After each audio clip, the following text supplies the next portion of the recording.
This video and all of its contents, including any opinions expressed by the narrator, are strictly for entertainment purposes only and is not intended in any way as a substitute for professional services and consultation from a licensed therapist, doctor, attorney, or other licensed professional service provider. Each person must make their own life decisions, and those decisions are theirs. Welcome back to Find Your Alpha. This week we've got another terrific video, and I'm not going to waste any time. I'm going to get right into it. And you can see the title there on the screen.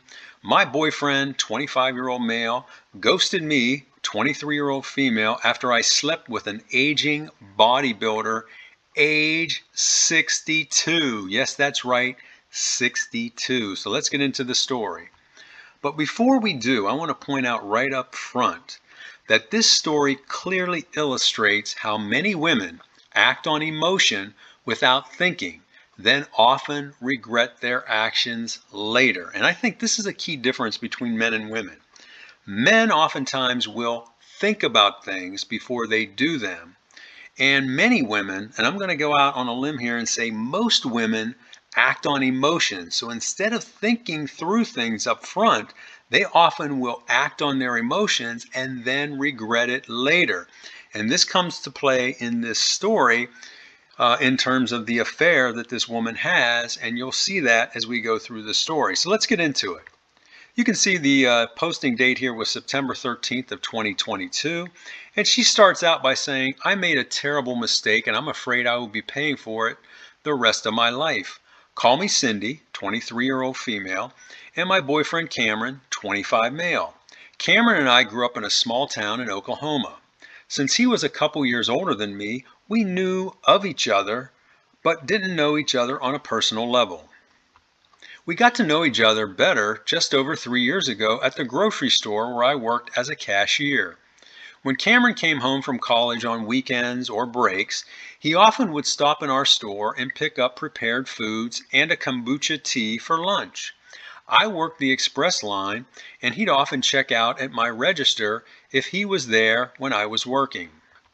He was always polite and very kind, and I thought he was so cute. Hearing his voice just made me melt inside and gave me tingles. I gave him many nonverbal cues of my interest, but he never picked up on them. Then one day, when he was checking out and my line was slow, I decided to ask him a question about his major, and we started talking. I just kept asking him questions to display my interest, and after about 10 minutes, he got the hint.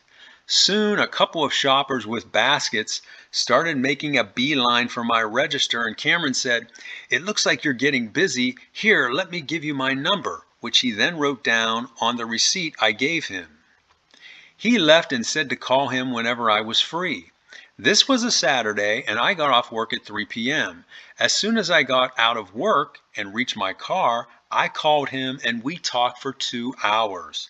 He invited me to dinner that night, and I accepted. We hit it off immediately and were intimate on our second date, which happened the following day before he left to go back to school. So within 24 hours of really getting to know each other, they were intimate. Now, I'm not saying there's anything wrong with that. I just wanted to point that out. I know it's crazy, she says, but I fell head over heels in love with him that weekend. We continued to see each other every weekend as Cameron would either drive home or I would drive to the college to be with him. Things were going great. Cameron graduated and got a good job in the city. He bought a new Wrangler, so I'm assuming here a Jeep Wrangler, and got a nice apartment in the city near where he worked. A few months later, he asked me to move in with him, and I immediately accepted. Our parents weren't too keen on us cohabitating before marriage, but were supportive of our relationship as they liked both of us. Cameron explained to me and to them that this was our trial run to see if we were compatible for marriage. She says I was thrilled, and she has a couple of heart emojis here to really show that she was really excited about all of this. Things were excellent between us, and we were thoroughly enjoying living in the big city after living in a small rural town all of our lives. There was just so much to do, and so many smart, interesting people. We just fit right in. I got a job at a locally owned coffee shop just a few blocks from our apartment. I loved working there. The owners were so nice and our customers were so interesting. I met so many great people and still keep in touch with most of my regulars through social media. Cameron and I had been living together nearly 9 months now, and he had been living in the apartment over 10 months. So we started looking around at other apartments in the area.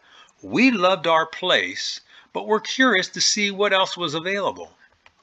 We must have looked at over a dozen places. It was fun seeing all the different apartment designs and layouts. If we were going to move, Cameron would have to give written notice to the landlord 30 days before his lease expired, or it would automatically renew. Now keep that in mind as we go through this story because it's going to come into play. Fast forward a month and I had joined a local yoga class that was in walking distance of our apartment in the opposite direction of my coffee shop. One of the regulars at the yoga studio was a man who was also a regular at the coffee shop. Let's call him Ed for privacy purposes. Now enter Ed into this story and you can see where this is going to go. Ed is a good-looking older man with a muscular body. I gauged his age to be around late 40s, about the same as my parents. Ed was always very friendly with all of us, she says in capital letters, at the coffee shop, and would talk extensively to everyone. And she has in parentheses here, she says, not just me. He would talk to everyone at the shop. So she's trying to point out, hey, it wasn't just me talking to him. Everybody was talking to this Ed. He'd work on his laptop for a couple of hours every day in our shop. He told us all he was an entrepreneur, and I thought he must have been successful as he drove a new Bronco and wore nice clothes, shoes, and jewelry. So you can see just from her writing here, this woman is very materialistic because she's focusing in on what this Ed has, and also she mentioned before, hey, her boyfriend now has a new Wrangler and he's got a nice apartment, so she's very materialistic. She says, well, let me cut to it. One day Ed and I were talking and I asked him about yoga. I was curious, knowing he was really into it, and asked if he'd recommend the studio he attends. He did and said I should definitely take up yoga as I'd love it. I toured the place, and again here she says in capital letters, on my own, and really liked it. Plus, it was within walking distance of our apartment. Cameron belonged to a large gym that was located across the street from his office, but that was over 20 minutes away. 35 minutes with traffic, so that wouldn't work for me as I didn't want to drive my beat up old Saturn that far. I started attending the classes and absolutely loved it. I typically would go right after my shift ended at 2 p.m. This worked out great as I had a routine of working from 6 a.m. to 2 p.m., then going to the studio until 3:30 p.m., and then heading home and cooking dinner for Cameron. One day at the shop, Ed asked me how I liked the studio, and I told him I loved it and thanked him for the recommendation. He asked what time I went, and I told him I go right after work at 2 p.m. Ed said he might be seeing me there around this time as he was going to start taking a hot yoga class a couple of days a week, which starts at 1:30 p.m. His plan was to do regular yoga twice a week and hot yoga twice a week. He also said he spends 3 to 5 days a week at a local gym lifting and boxing. So this guy was definitely into physical fitness, as you can see. A couple of days later, I saw Ed at the studio. We talked like we do at the coffee shop, and he convinced me to try hot yoga, which I eventually did and loved it. As days went by, we were spending more and more time together at the studio and taking classes together. Looking back now, I can see how inappropriate this was, but at the time, the thought never entered my mind. This went on for weeks until one day, now listen to what she says here. She says, until one day, I don't know why or how, Ed and I ended up back at Cameron's apartment on a Thursday afternoon and did something terrible, which I thoroughly regret now. I felt awful about what I had done, but now listen to this now. But I did agree to meet Ed again the following Monday at his place, as I didn't want to disrespect Cameron by bringing Ed back to his home again. So she said how awful she felt, but then she agrees to meet this guy, this Ed, again at his place. And she's kind of playing it off, saying, I wanted to meet him at his place because I didn't want to disrespect Cameron. Well, ma'am, you are disrespecting Cameron by having an affair on him. My God. Sheesh. Ed's apartment was scary, she says, in a kind of rough neighborhood. He only had a couple of old chairs, a TV, a kitchen table with 2 chairs, a small double bed, and an old dresser. Now again, you see that materialistic mindset of hers, because that's the first thing she's focusing on. She says, it was not what I expected, and I was going to leave. And she says here in parentheses, I wish I did, but didn't want to be rude. He definitely was not a successful entrepreneur and must have put all of his money into his car, his clothes, and jewelry, because he definitely didn't put it into his home.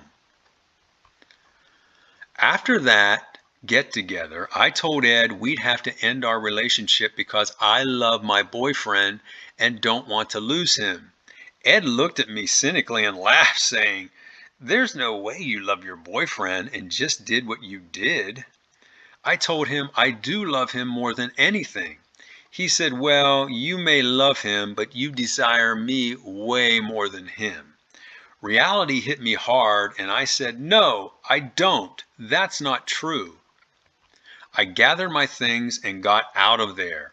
Leaving Ed's apartment, I just felt so dirty and stupid for what I'd done. I'm not like this. Honestly, I'm not. I don't know. Things with Ed happened at a time of month when my hormones seem uncontrollable. Well, lady, let me tell you, all women have hormones. And guess what? There's a thing called self-control. You just don't act out on these things like you did in this case. It's not an excuse, she's saying. I'm just trying to rationalize what I did. I cried the rest of the afternoon until Cameron came home. We ate dinner, watched TV, and hung out on the couch, but I noticed Cameron was distant. He hadn't been feeling well for several days, so I thought it was that. On Tuesday, he acted normal, but was still distant, saying he still felt a little off. We hadn't been intimate for nearly a week now, and I was getting worried about his health as we never abstained.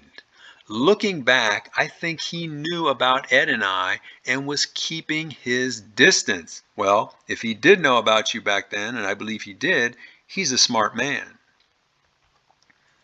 On Wednesday, I arrived home just before 3 p.m. Now listen to what happens here, folks.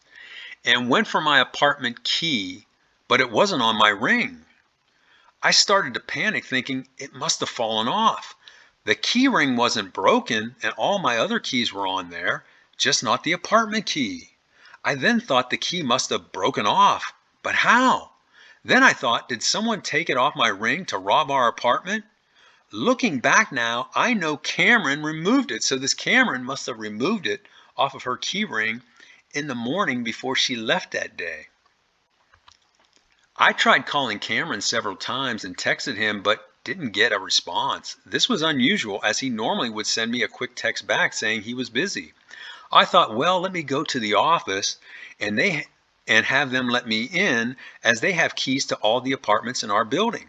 I went to the office and explained to one of the coordinators, and she went back to the manager's office and shut the door. A few minutes later, they had me come back into the office and sit down.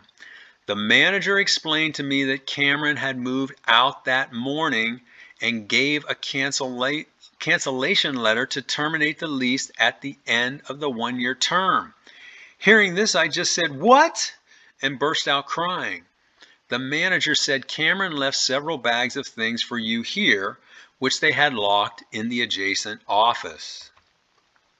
They walked me over to the office, and there were 3 big laundry bags with all of my personal belongings, including several gifts I had bought Cameron over the years.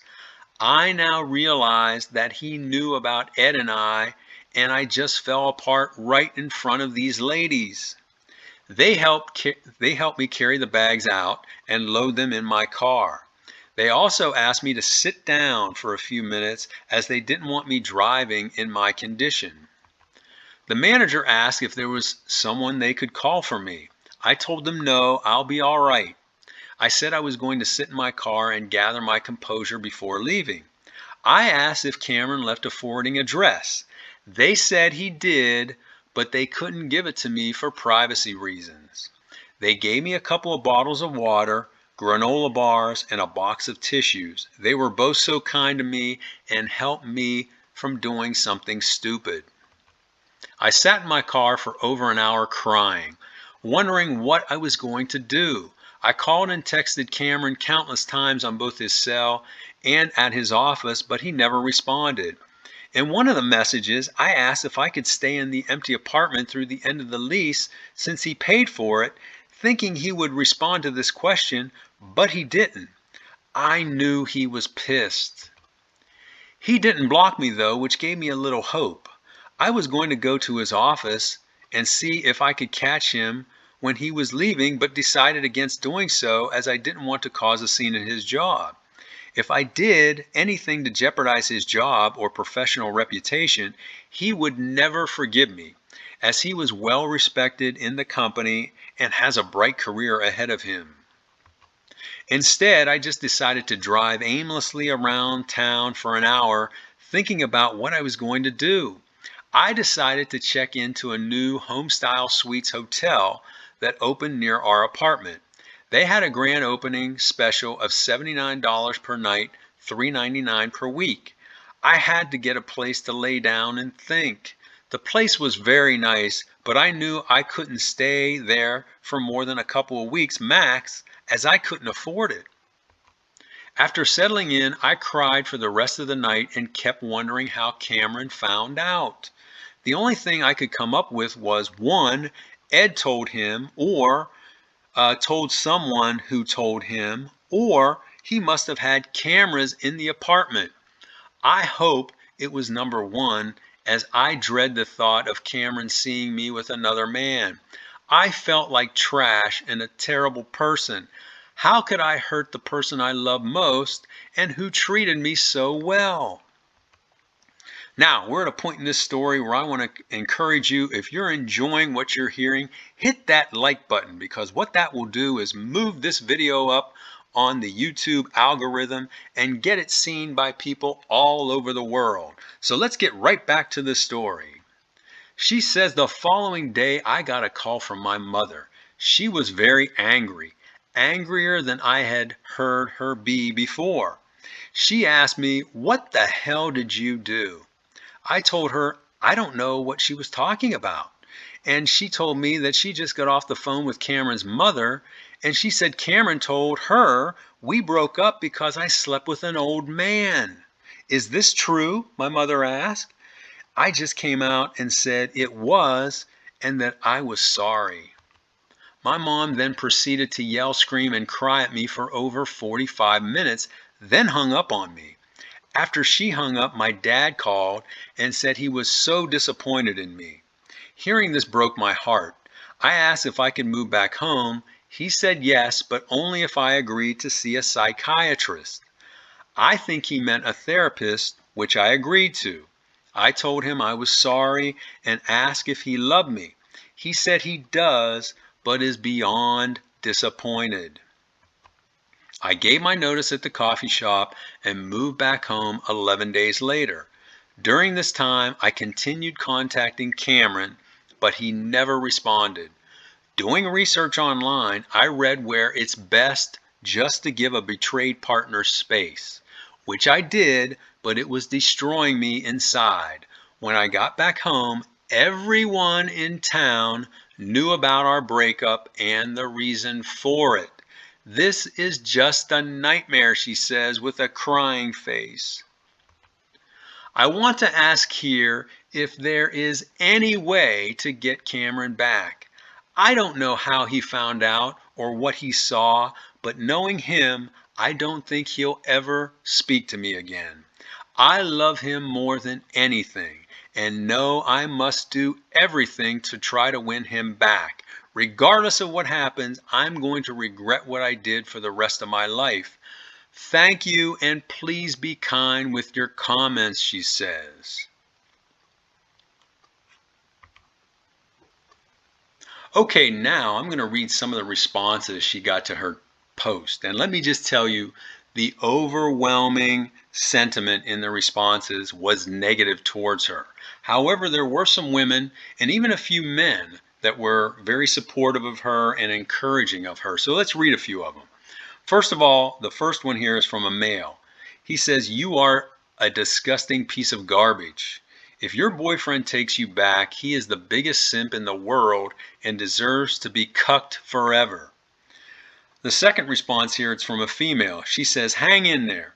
I did something similar 20 years ago when I was 20. My fiance never took me back, but 7 years later I did get married to a nice man. You'll be okay eventually. It just takes time." Now here's another response from a female. She says, "See a therapist. Your story is similar to mine. I found out through therapy our brains are not fully developed at that age, and we can act irrationally when hormones are involved. It's not totally in your control. Stay strong. You got this."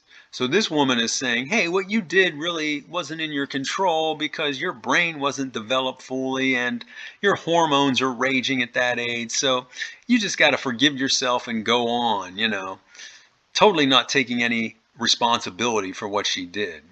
And then finally, this is from a man, this final response here. He says, "You should first forgive yourself and then your boyfriend should forgive you." So obviously this guy is more from the blue pill side of things. He said, "You acted in poor judgment, but it should not end your relationship. You and your boyfriend need to get into a relationship with God to help you through." So those are a few responses. And now let's get to her update. And her update is from September 30th. "Thanks to everyone who responded. I read and thought about every comment. Many of you were kind and understanding, and that gave me strength. However, there were some evil and just plain mean people who responded, and their statements really hurt me. I know what I did was terrible and inexcusable, but I shouldn't have to live in shame forever. I'm back home living with mom and dad and got a job as a cashier at a dollar store that opened in town. I'm still the talk of the town, or at least it seems that way. Almost everyone here knows my personal business, and I feel so embarrassed." Well, that's what happens when you live in a small town. That news is going to spread like wildfire throughout that town, and people will be talking about it 10, 20, 30 years from now. You're always going to be remembered as that woman who had a great boyfriend, but then she cheated on him with some old man and basically ended up back in town, broke, living at her parents' house again. She says, "Somehow people were able to identify Ed was the guy I cheated with and researched him online." And wait till you see what's up with this Ed. She says, "It turns out he's actually 62 years old." And she has like a faceplant emoji there on the screen. "I had no idea. As I said before, I thought he was in his late 40s. Even worse, he has a record dating back 17 years. And she's not talking about a vinyl record that you put on a turntable and play music. She's talking about a criminal record, although she doesn't get into detail here. She says there are two newspaper articles about his previous arrest, and trial still online. I could have found all of this out by doing a simple online search, but was so distracted to do so. So she was deep into that affair fog. I still can't believe I did what I did. It's like I was another person during that time. I feel like such a fool now. Not only did I cheat on the man of my dreams, I cheated with a complete loser of a man.